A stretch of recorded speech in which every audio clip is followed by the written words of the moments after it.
For me and Ethan's project, we decided to tackle the idea of speed dating.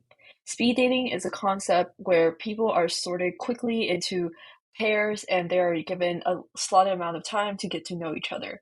If they are successful, then they will go on a second date. And in this study, which we found at by Columbia University, students were able to rate other subjects that they were speed dating with based on attractiveness and more. Let's look at the data set. So this dataset, which we were able to retrieve from Kaggle, mentions a few different factors.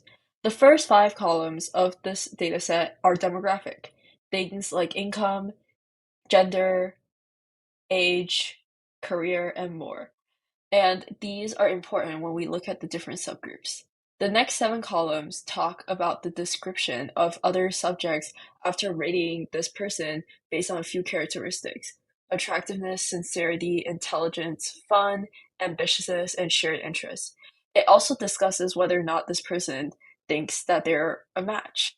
The third one is an overall rating, and it mentions the differences between whether or not someone knew each other before, which would affect the study.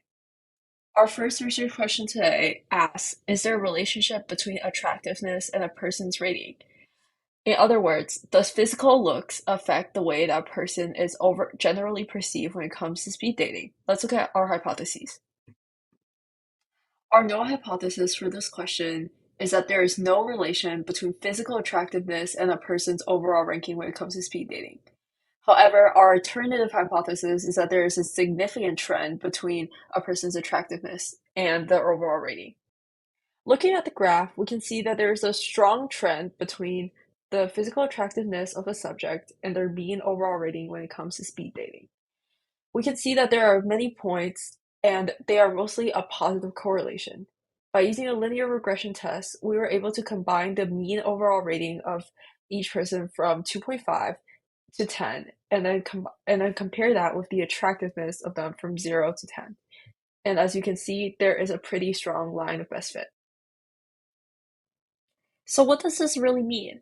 Well, when we look at scenarios such as speed dating, we can see that a person's physical attractiveness, aka their looks, directly influences the positive or negative association someone has with them. Therefore, it's a lot easier to get a match if you are of better looks. Our second research question for this lab was the idea that men and women might rate in speed dating rounds differently based on gender. So, our question was, do men and women rate in speed dating rounds differently? And if so, who rates the other party higher? Our null hypothesis for this lab was that there is no significant difference between how men and women rate others. And our alternative hypothesis was that there is a significant difference between how men and women rate each other based on their gender. This means that in an example, men would rate the other party, aka the woman, lower, while women might rate them higher. To prove this, we utilize a Welch 2 sample t-test in RStudio. The result was, in fact, really significant. We realized that our null hypothesis, which was that men and women had no difference in how they rated one another, had to be rejected because the p-value was 3.885 to the negative 12 degree. And what this meant was that it was so insignificant that we had to reject the null hypothesis in favor of the alternative hypothesis, which was that men and women rate each other differently based on gender.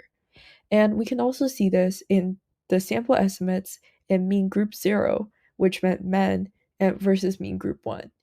In mean group 0, which was the men in the study, the average rating that they gave out was 5.9918.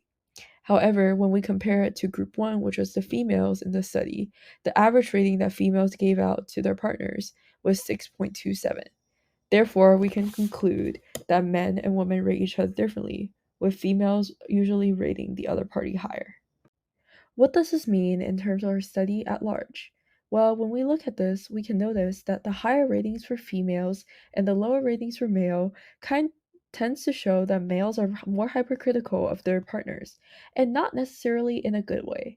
On the other hand, females being more generous can also point to the societal pressures which they feel to further their bond with men. Overall, I think this dataset at large was really interesting to inspect and examine, as it points to trends that were surprising to me and Ethan over not just the demographics of people who are dating, but also their values and what they expect from a relationship. In the future, if we had more time and perhaps more resources, I would like to delve deeper into the national origins of these people and how that may also affect how they are perceived in the dating scene. Thank you so much for viewing this dataset and video, and I hope you enjoyed and saw and learned some new interesting things about speed dating. I know I definitely did.